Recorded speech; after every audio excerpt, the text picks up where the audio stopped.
Dans la bande de Gaza, c'est donc un pas de plus dans l'horreur. Hier soir, un hôpital a été touché et il y a des centaines de morts selon le Hamas. Les autorités palestiniennes accusent l'armée israélienne d'être à l'origine du tir. Israël, de son côté, accuse le djihad islamique et dit avoir des preuves. Les derniers éléments avec Sophie Chevalreau, Serge Joux et Sofiane Chérifi.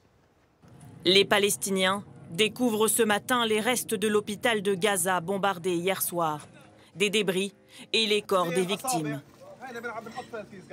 Regardez tous ces gens morts, ce sont des civils. Ils n'ont aucune arme.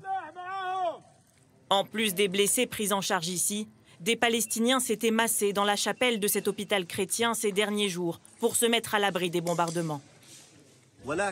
Environ 3000 personnes s'étaient réfugiées ici. Nous étions en train de soigner les gens dans l'hôpital quand tout à coup, sans aucune alerte, nous avons été pris pour cible. Hier soir, cette vidéo est filmée à l'intérieur du bâtiment.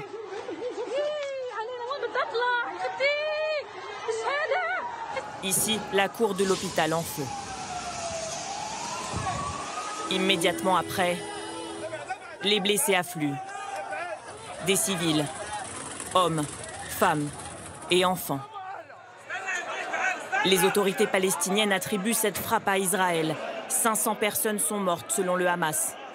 Dans une allocution, son chef parle de massacre, de génocide de la part d'Israël. Le président de l'autorité palestinienne l'affirme lui aussi. Ce soir, Israël a bombardé l'hôpital Al-Ali de la ville de Gaza. De son côté, Israël nie et accuse le djihad islamique, un autre groupe terroriste présent à Gaza. Lors d'une conférence de presse ce matin, l'armée israélienne présente ce qui serait selon elle les preuves qu'il s'agit de dégâts causés par une roquette palestinienne. Il n'y a pas de dégâts sur la structure du bâtiment. Il n'y a pas de cratère. Ce qui montre que ce n'est pas un missile qui a frappé le parking. Les dégâts que nous voyons là ont été causés par une roquette du djihad islamique. En visite à Tel Aviv ce matin, le président américain Joe Biden soutient la thèse défendue par Israël. D'après ce que j'ai vu, il semble que cela a été fait par l'autre camp, pas par vous. Plusieurs dirigeants européens appellent à une enquête approfondie pour déterminer l'origine de ce drame. Pour qu'elle soit complète, il faudra pouvoir accéder au site. Impossible pour l'instant. Et Emmanuel Macron s'est dit profondément choqué par cette attaque. La France condamne cet acte. Toute la lumière devra être faite, vient d'ajouter à l'instant le porte-parole du gouvernement. Après cette explosion, la tension est immédiatement montée. Des manifestations de colère ont éclaté dans plusieurs pays arabes. La France est prise à partie.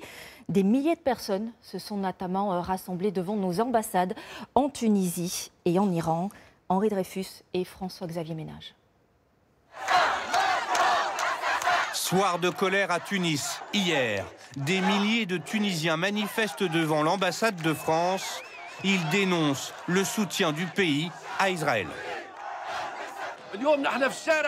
Nous sommes dans la rue pour exiger rien de moins que l'expulsion des ambassadeurs américains et français, deux pays qui nous agressent.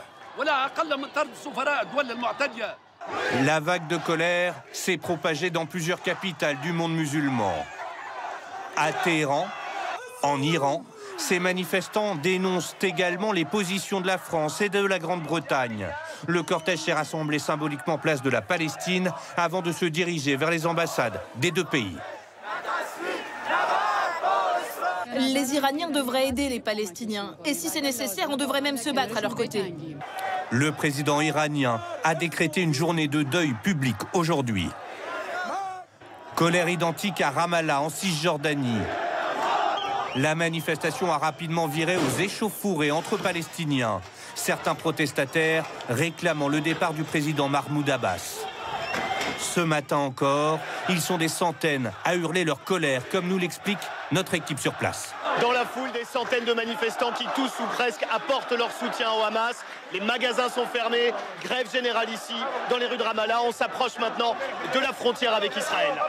Encore la même exaspération à Beyrouth, au Liban, devant l'ambassade des États-Unis. Et dans les rues, la foule exprime sa rage contre le soutien américain à Israël.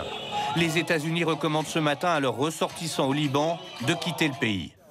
Dans ce climat de tension générale, le chancelier allemand Olaf Scholz et son équipe ont été évacués de leur avion après une alerte pour un tir de roquette à Tel Aviv hier soir.